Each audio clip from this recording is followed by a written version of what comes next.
بمجاري دقل بريس حسين عمر نویسکار و شروعکار سیاسی ج بروکسلا بلژیکا برای سکایپیه و گوتو بیش بکن بريس حسين ايفار باش تو بخير هاتي هيا نها حسده ريفا بريا خسرو والرجيم جي لهمبر توباران و ايرشن تركيا بيدنگن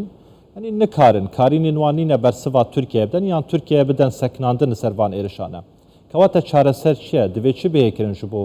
ڕاگرتنا van ێرشên تورکیا بۆ سەر هەم ڕۆژاوای کوردستانی هەم سووریایە مخابن چارەسەری ji بۆ ێریشên تورکا ڕاگەاندنا an rawestandina ێریشên تورکا ser ti deverî heyan hotûneye ev jî girêdayî bi têkiliyên Tirkiya bi Amerîka re têkiliyên Tirkiya bi yekîtiya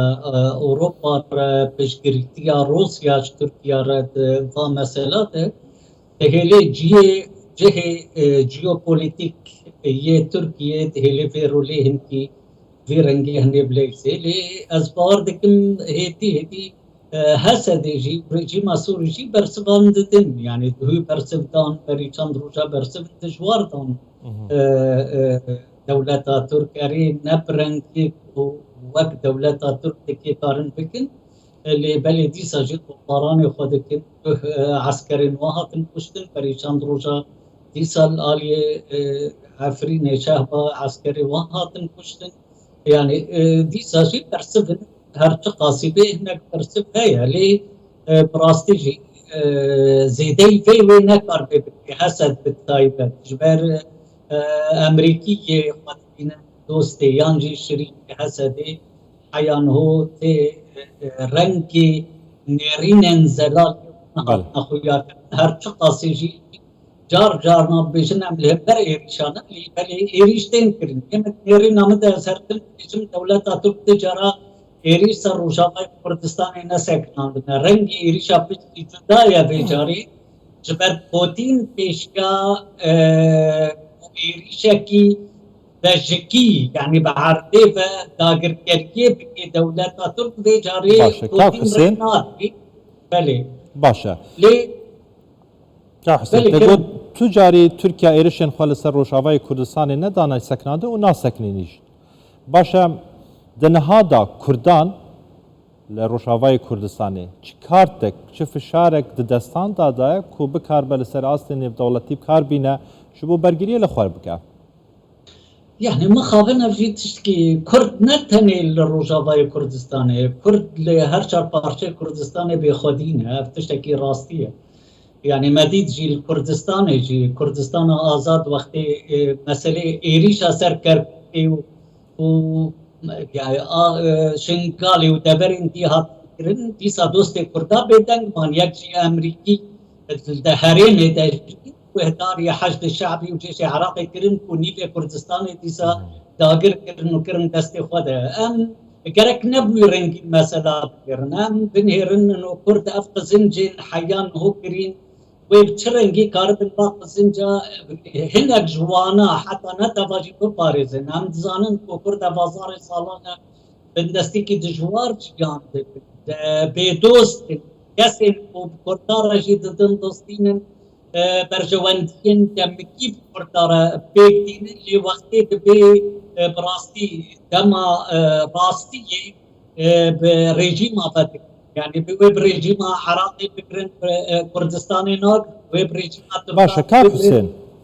nagirin ev jî gerek em vê meselê baş dan berçavê xwe nûka lê ev nayê wê meعنî ku Kurd xweker jî kin Kurd dixebitin yani di Rojava de Hesedê baş niho dikin dixwazin encam naşva tişta bikin hêzên Hesedê li Rojavayê Kurdistanê hevpeymanin digel Emerîkayê ji bo jinavbirina çekdarên Daişê û bingehên Emerîkayê jî li Rojavayê Kurdistanê hene li tenefê hene çima Emerîka bêdeng e li hember hevpeymana xwe ku rojane ji aliyê Tirkiyeyê yani tê birdumankirin çima deng naketin hêzên Hesedê daxan ji Emerîkayê nakin yan jî Emerîka çima temaşekar e di rojevê da يعني مقابل گو بری چند دقیقه مگو ما چما امریکا گهدار بی وقتی عسکری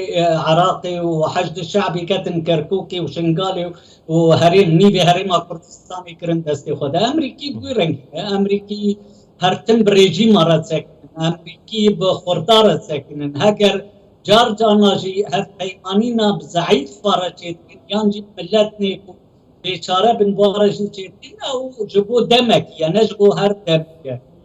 هسه دي جي بيرين هر حيوانية هسه دي أشكرة بأمريكا جبو داعش نلهم برتركايا جبو يكي يمن أزهرتم جبو أسبارت كما تزانيش كويرو تركيا ايش بكن ديرازوري حتى بكن تنفيجي امريكي وهدار بكن والهمبر نسكن مخابن باشا كاك حسين هن فيسكارن هن هال بروكسلنا بلجيكا هنا بارجي كتيا اوروبا اللي ودرنا ولاتين اوروبي اللي ودرنا يعني اللوبيا وكن فيسكار وكسياسة فان وكلاعن سياسيا درفي روشاوای کردستان باشوری کردستان لدربه رول و چیه و کاریه لوبیه که جبو کردان دروز بکن ددمن حوصا دا یعنی براوانیش کردان بکرن کرد بین پاراستن نبر قربانین ریکفتنان بله ما مستا لوبی دبی دمیده بتایبت جی لوبی نجم ملتان تیدبی لوبی دبی پریته بن امکانته بن حتی تکار بی لوبیا چکی لوبی بیروی و تایبت هنه لوبی كسين دهندر كسين خديجه كسين دهندر وولاطات أولو بيدك كردات كسين ملياردير نين وك أرمنيا يانجي كسين كو كاربن إقونوميا دنياي هندي تأثير بكن مخابن كردا تشتين كردا دنك خواه برخدان خواه الهمبر نخوشيا الهمبر تروري برخدان خواه اللي مخابن دنيا بي تشتي زيده برقاب ناقري دلي دنياي دلي كاسين فادرة فرطات شوطن لوقت تبارة داخل مصلحة خواه دانن سرهر تشتي رجمات ترك سينتكي فايدة